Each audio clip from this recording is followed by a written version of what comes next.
Good morning, friends. We are going to spend the day together and you're going to ride along with me to see the life of a professional ballroom dancer. I'm going to take you with me to my lessons at the studio. I am going to take you for an extra fun treat tonight. You're going to be my buddy when I'm teaching downtown at the Norse Hall Spring Ball, and I'm going to show you my students performing tonight. So guys, I need to get ready. So I'm going to put my makeup on, I'm going to get dressed, and I will join you downstairs shortly so we can make breakfast together. And guys, just for like this first 30 seconds of the video, I'm going to have to speak quietly while I make breakfast because I do get up an hour before everyone else in the house to make everyone's breakfast and have my me time. But after that, the volume will be fine. So let's get started. See you downstairs. Good morning. Okay, early bird gets the worm. So I kick off the day at 4 a.m. every morning, and first I make my breakfast, which is almost always the same thing. I make an omelet in the microwave because it's fast and it's fluffy. And I use eggs from my parents' ranch. Because I eat so many eggs, I actually separate the yolks out. So these are the egg whites, and they're in this container because they are from the farm directly. Okay, in my omelet, I will have either like stewed Italian or Mexican flavored tomatoes. And another favorite, it takes a little longer, but I love red bell peppers, and I will slice up the entire thing, dice it, and put it in my omelet. I also, on the insides of my omelet, I use cottage cheese and various cheddar cheese. I'm not picky with which cheese I use, although it is full fat cheese for sure. And then I'll usually top it off with salsa. Next up, I kick off every morning with 2 of my Keurig coffees.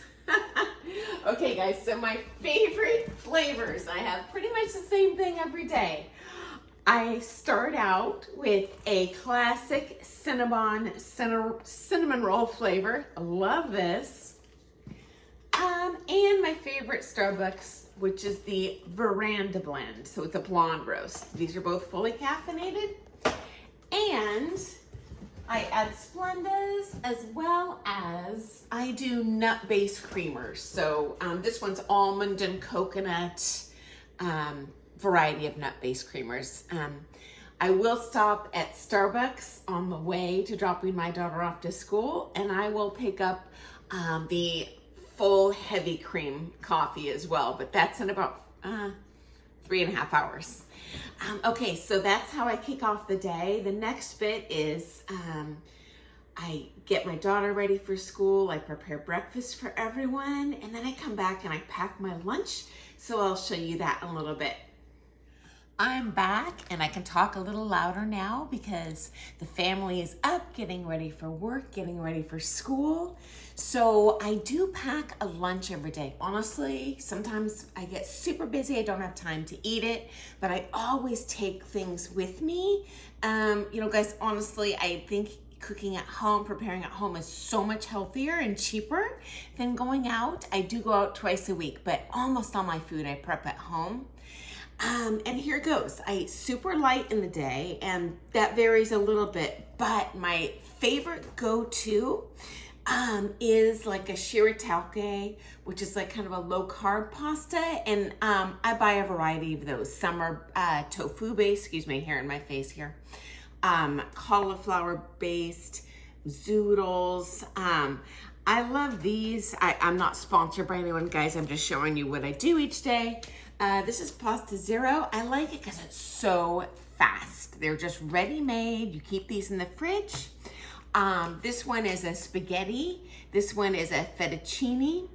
And they're, oh my gosh, hair in my mouth. Super fast to prepare. You just drain them really well. And then I put them in a tag-along container. And I'll add some sort of like soup spices. If I do, I actually don't add water. I just use the liquid from the noodle because I don't want to like drip water down with it stained my shirt while I'm teaching. Or I do something like a marinara sauce in there.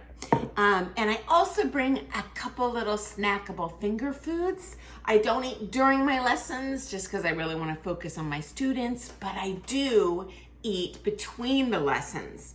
And so some of my favorite go-tos, this is daikon radish.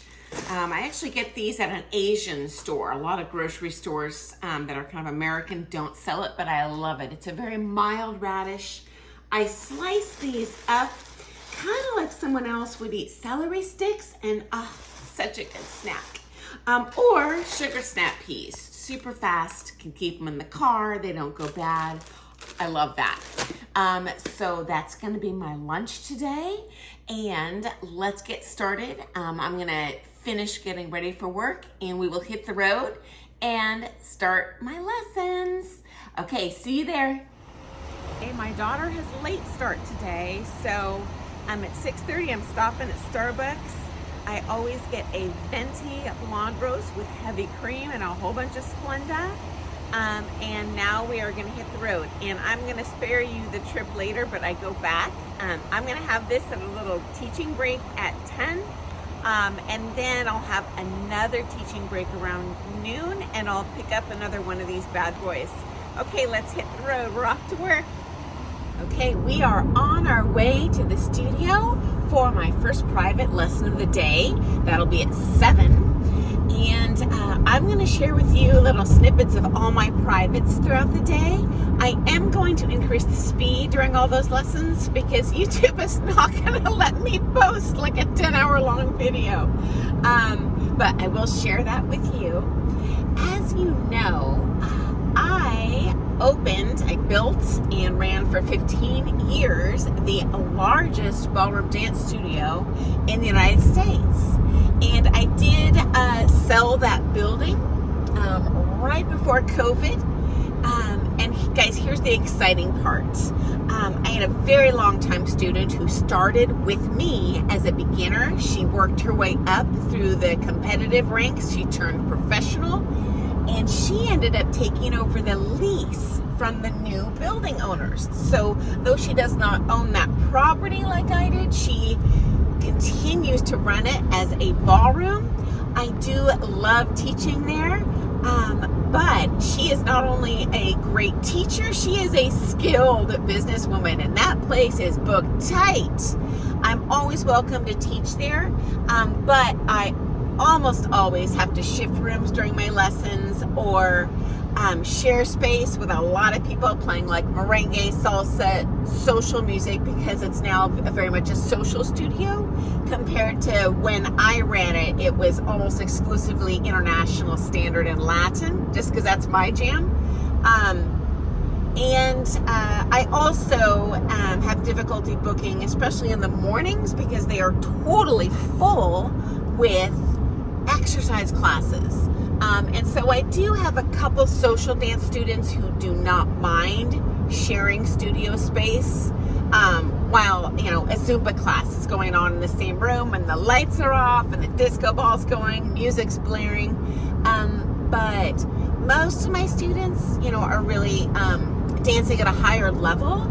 So they really benefit from being able to hear, you know, waltz music when I'm teaching a waltz, being able to see what I'm doing so they can visually emulate it, being able to hear me speak so they can get feedback on their technique. I do have some students who just love dancing and they just want me to lead me around the floor, you know, for 45 minutes. I do that, but that is less common, you know, than the little bit more serious lessons. Okay, friends, and so I am going to sign off for now. We will see you in 2 shakes of a lamb's tail when we arrive. And this studio, by the way, guys, is not anywhere near as glamorous and elegant as my own studio. For ballroom dancers, we don't care. You know, it's a beautiful hardwood, fully sprung floor. I rent the whole place to myself, actually, so I get full control of the music. And so that works well for me. Plus, when you see this place, it is more indicative and representative of what the vast majority of ballroom dance studios actually look like in the United States. Now, if you're interested to see my studio that I built, I'm going to share a link in the description where I have a previous video I shared giving you a tour of my ballroom. So we're about to kick off on an awesome day, and I'll see you in a moment. Okay, we have arrived at work for my first lesson. Depending on how tight I book myself each day, I arrive 15 minutes to a half an hour before my first lesson starts. That way I can set up my Bose speaker and my computer, because this studio does not have on-site sound equipment. And put on my shoes, turn on the heat, turn on the lights. I'm always freezing cold, so as you can see, I have a heated vest. I always start out wearing that, and then as I start dancing, I'll take it off when I warm up a little bit. And so while I'm here just waiting for my student, I might reflect on their choreography. I might be like reading the ISD book just to refresh my memory, like with different syllabus figures, like what angles are allowed. If I'm doing choreography for someone who competes, that's really important if they're competing in syllabus. And so I will teach a couple lessons. My daughter often comes with me to work. She is a wonderful helper. She can take videos of the lessons and we can show my student kind of how they look dancing, which is great feedback for their lesson. And then I will take her to school and come back. Now, I will take videos of some of my students today. It won't be all of them. Some of them I just I don't want to put them under pressure to show up on YouTube. I know when I first started dancing championship level, one of my coaches wanted me to do videos that they would sell, where they would show me and my partner dancing, and I just did not feel comfortable at all. Particularly when you're competing, you're your own worst enemy, and just I didn't want that out there. So I do want to be sensitive to their needs, but I will show you a couple snapshots of videos of students so you can kind of see what my day looks like. Okay, see you later.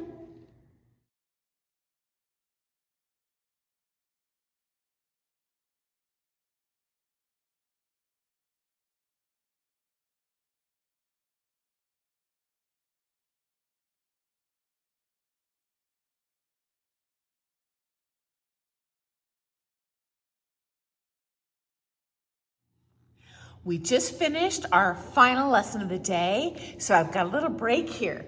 And we're gonna run home, we're gonna have dinner together, and then I will do a little spruce up, and we will head out to the Norse Hall where the Sesame Club is hosting its spring ball. And I'm gonna teach a group class there, and then my students will perform, and I'm gonna take you along with me for the fun. Let's roll. So let's get started with dinner. Obviously, this is not exactly what I eat every night, but I do want to give you a good picture of the stuff, of just how I cook and stuff like that, because I bet you want to know. Okay, so straight out of the chute, guys, I am embarrassed. I eat a ton for dinner every night. My whole family can back me up on this. I'm like one of those little Japanese eaters you see on YouTube where there's this tiny girl, like, that's me. And everything I'm going to show you, I promise you I will consume. And by the way, if you see in some of my dance videos, I look a little pregnant. I'm not pregnant. I probably just have a big old meal in my tummy. Okay. These are my go-tos, guys. Seriously, I have these 7 days a week. I cannot get enough of them. As a matter of fact, my very favorite food is this yellow crooked neck squash. Honest to goodness, I would eat nothing but this if it wouldn't have killed me from malnutrition. Love this. And different ways that I prepare this. Today, I like to do it in the oven, but oven, of course, broke today, so I'm doing stovetop, but this works too. This works great. So I steamed it, and then I'm gonna blacken it on the stovetop. So these have already been steamed, but I'll blacken those in 2 shakes of a lamb's tail. Okay, and I usually do like a mix. So this is zucchini, this is a gray squash, obviously this is the crooked neck. Okay, something else, I kind of mix up maybe broccoli or asparagus is one of my favorites. My daughter loves it too. So for those of you outside of the United States, I don't know if you guys even have this vegetable, but I always steam these. I bake them sometimes too, but I've actually taken to steaming them recently, and I like that they're a little bit softer. And I will brush them with like an avocado oil, maybe an olive oil. And then guys, I just season really simple. This is just rock salt and pepper. And I love it. Scarf that stuff down, okay? And so I will be steaming those in my steamer pot. Next item, I love cauliflower too. I have this almost every day. So as you can see, I steam it. Now, this is misleading. It is a steamer pot, so as you can see, it's not actually like 10 pounds, but it's more than 1 pound for sure. It's a lot, and I usually probably have more than that, but I ran out this week, so when I was prepping it. Okay, and I mentioned the yellow crooked neck squash. Now, I always have some sort of protein, a lean protein with my dinner. So I will have either an entire cube of tofu. I'll eat the whole pound block, the firm. Today I'm having tilapia, but I love really any kind of heavy, not oily or soggy fish. So another favorite would be, I like salmon, not farm caught, but the ocean caught in the Pacific. Guys, if you've only had the farm raised or Atlantic, forget you ever ate that and go for the Pacific salmon. It is mind-blowingly, it is a different animal completely, I promise you that, okay? Swordfish, something along those lines. Now this, I like to, I don't use a ton, but I do put some coconut oil in the pan.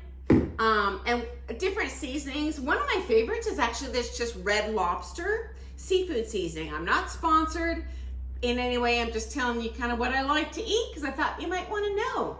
Okay, so I am going to get cracking here. Oh, one more thing I want to show you. Something else I highly recommend for dancers or really any busy person. You can make super healthy meals. And let me take you around this way and show you this bad boy. This is a crock pot. If you do not have one, get it. This particular one's Cuisinart. Any brand works. It is so easy, guys. So first, I get up super early, as you know, so I just put a bag in there. You can buy these like crock pot sealer bags just to make cleaning easy. So easy. You just pop in, say, chicken breasts, and then you can add whatever you want, like a cream of celery soup, for example. You just put it on low all day long, and there's a huge window of time that you can consume that item. It gets nice and soft and tender. And it's nice, you know, when you're a dancer, because you've got kind of sporadic hours. Like tonight, I'm gonna be working quite late. And so you can come back anytime and munch, just leave it on low or simmer and come back and eat it 4 hours later and it's still fresh. You're not gonna die of food poisoning. So that is my dinner, guys. I'm gonna finish cooking here and then I'm gonna spruce myself up, got eyelashes and stuff on for teaching tonight. Again, I'm not performing, but I will share a link below of me doing another pro-am show with a student. This particular person, he was very serious about his dancing. He took several privates a week as well as a weekly workshop I taught at that time for advanced level students, but he'd only been dancing a year. I think you'll be impressed with his progress. I rarely, really, I never encourage my students to do pro-am, but in this case, you know, he wanted to dance to a higher level and get some, you know, decent photos, basically, so he could attract a good amateur partner. And he did, in fact, do that. And I believe he's actually turned pro at this point in his teaching, because this was a few years ago. But anyway, I don't have any like videos I've posted of my students or me dancing, but I do know someone else that posted a video of me on this arts site of this particular show. So I'll definitely include a link to that. Just go to the description. You can check that out. Okay, guys, I'll be back. Okay, hi guys. We are on our way to the Norse Hall where I'll be teaching at the Sesame Club's Spring Ball. I'm going to be teaching a waltz group class for this event, and then I'm going to have some students performing. Unfortunately, I've got some people out with last minute injuries, so it'll only be 3 couples, but what we're going to do is just so they see what a comp looks like, we're just going to run a foxtrot and a waltz with several couples on the floor simultaneously, just because this is a very social dance group, and it'll be something kind of fun and new for them to see. I am so excited, guys. I've got a new partnership they're dancing tonight. It'll be the first time I've seen them perform, and I have a student who has never performed or competed before dancing for his first time in kind of that high pressure environment. And I'll tell you guys, it is so much more nerve-wracking to have your students perform than me as the pro. Like, I'm gonna dance really reliably, so I'm just a nervous wreck, but I'm excited too. It's that same, kind of adrenaline high you get right before you hit that competition floor. So that's one of the really fun things about being a teacher. So I'm going to go ahead and I'm going to kind of get little videos of the lesson and then the show. I am going to fast forward that because YouTube will not allow me to post a 10-hour video of my day, but it'll definitely give you a snapshot of what we're doing this evening.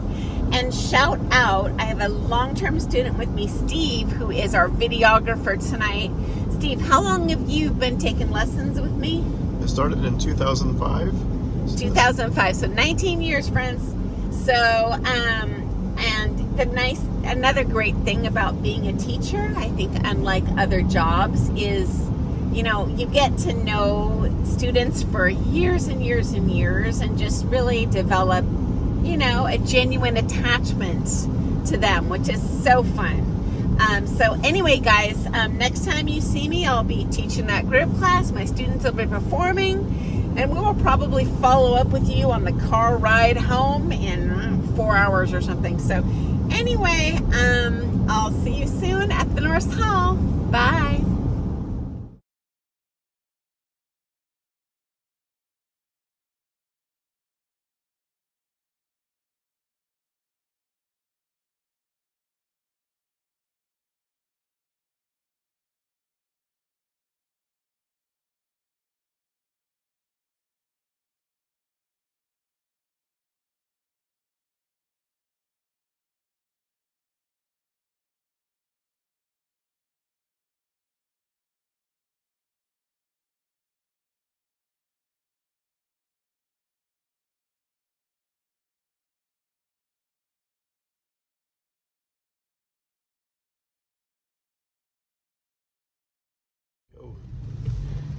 Hey friends, we are done with our Sesame Club at the Norse Hall. I'm so proud of my students as always. There was a couple little music snafus where they misplaced their music and then they played different songs and they were American tempo instead of international tempo. And I gotta tell you, I think my students did amazing and rolled with it with grace. I think shows are amazing preparation for competitors because you never know what's going to go crazy at the comp. So it's nice to have that kind of exposure therapy. And I'll say kind of a fun environment, where people are just appreciative to have you there. So I hope you had fun with me. We are heading home, and I will see you when we get there. See you soon. We are back where we started 17 hours ago, and Mama's tired. Friends, being a professional ballroom dancer is not like having an assembly line job where we turn the same screw in a cog on an assembly line every day. Every day is different. And so I'm gonna share some links in the description below of experiences competing at Blackpool, what it's like to be on that Hollywood casting couch, what it's like to do print work as a ballroom dancer in advertising, and I need to get to bed because my first lesson kicks off at 7:30 a.m. So thanks for joining me. I look forward to seeing you first thing in the morning. If you have any questions, please comment below. I love your questions because I am not a professional YouTuber. I am just a ballroom dancer and here to share a ballroom dancer's life with you today. So good night.